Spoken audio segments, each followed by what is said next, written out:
With us now is Rick Crawford, chairman of the House Intelligence Committee, to share his thoughts and tell us what he knows. Congressman, I do want to get your thoughts on what we saw in Europe, and we have some breaking news on that today. But I want to start with the assassination of Charlie Kirk. You said that we are at a, quote, critical vector, and that the path of political violence we are on is a dangerous one. When I read that, I heard it in the voice of the chairman of the House Intelligence Committee that this isn't just bad for our democracy or bad for individuals, that it's sort of a threat to our survival as a nation. Am I reading you right there? Oh, absolutely. I mean, look, we've seen this level of discourse has degenerated to a point like we've never seen before, like we would have never expected anything to happen in this country. This is the United States of America. This is the shining city on the hill. This is not what we're about. And yet we continue to see the decline in political discourse to such an extent that individuals are now being assassinated in front of their families, in front of crowds of thousands of people. And what makes it even worse is the disgusting response that has taken place in the aftermath from some folks on the left. And it's troubling to me, you know, just from a perspective of a member of Congress, certainly, as chairman of the Intel Committee, yes. But as a human being, as an American, as a Christian, I find this whole thing repugnant to its core. Okay. Let's turn to what we saw in Eastern Europe. On Friday, NATO announced plans to increase air defenses on the alliance's eastern flank after the Russian drone incursion into Poland. In the intro, we talked about the mixed signals from Moscow.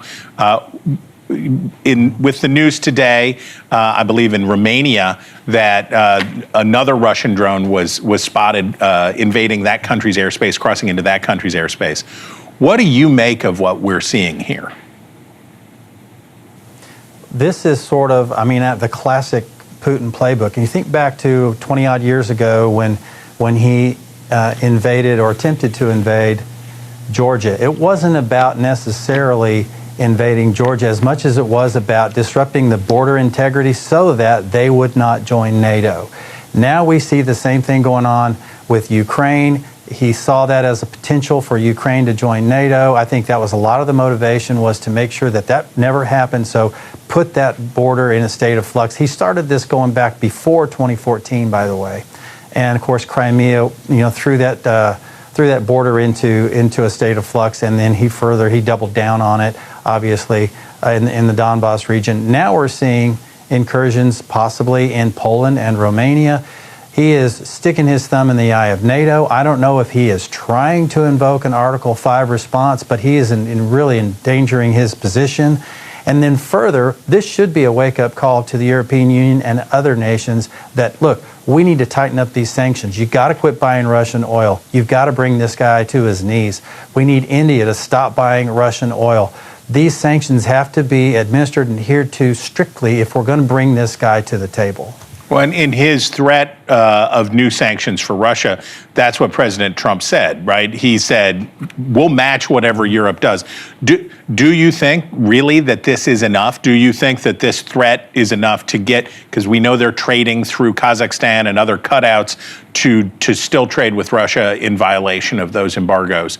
Do you think this will be sufficient?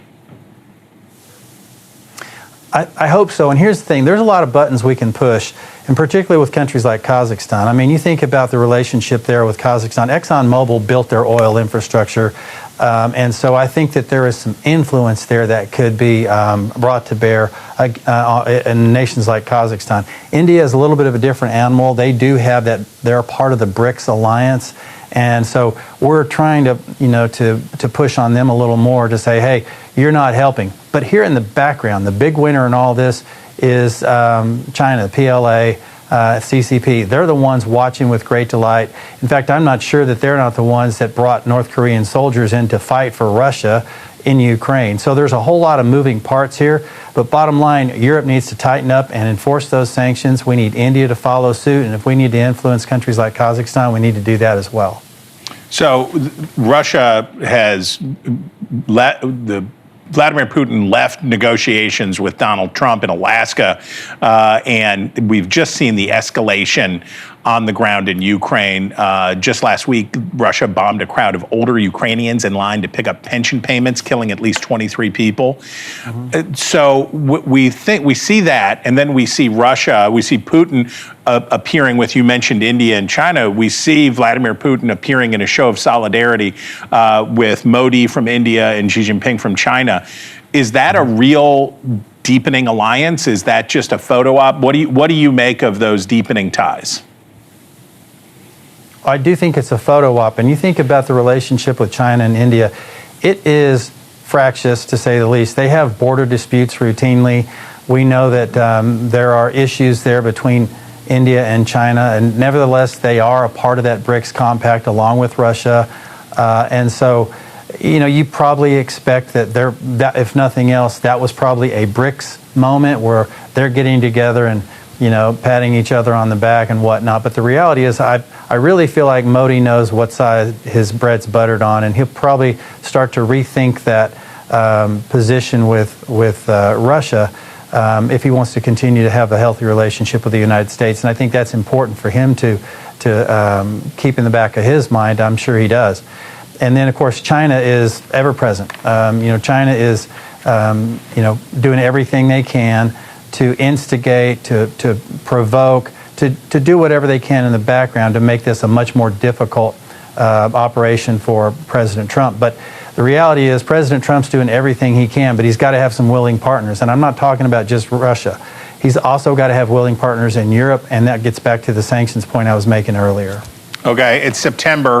So that means we're talking about a government shutdown here in Washington, and with the deadline at the end of this month. Democrats seem to be zeroing in on an extension of the Obamacare subsidies, those health insurance tax credits that are set to expire at the end of this year, as their condition for a spending deal to prevent a shutdown. Is that something you're willing to support? Would you go along with a deal that included an extension of the Obamacare subsidies? Well, you probably know this, and probably no great surprise to you. I'm not a fan of Obamacare. I've never have been. I think we can do better. I think it's kind of one of these things where the Democrats actually probably would prefer a government shutdown for political reasons. And when you're playing politics with funding the government, typically you're not going to have good outcomes. Look, we're in a position now. We've got leadership in the House. The Speaker, the Chairman of the Appropriations Committee are working on a conference committee for 3 important appropriations bills that we need to move. And in the interim, there's a CR that we're talking about to cover some of the others to get us where we need to, buy us a little more time. So I think it's a little bit early to start throwing down markers and saying, we're going to shut down the government if. So we'll see. But I do think that the Speaker and Chairman Cole are on a solid track to try and get this done. Okay. All right, America, if you were from the town of Flippin, Arkansas, you would know him already. But if you don't, there he is. Chairman Rick Crawford, we thank you.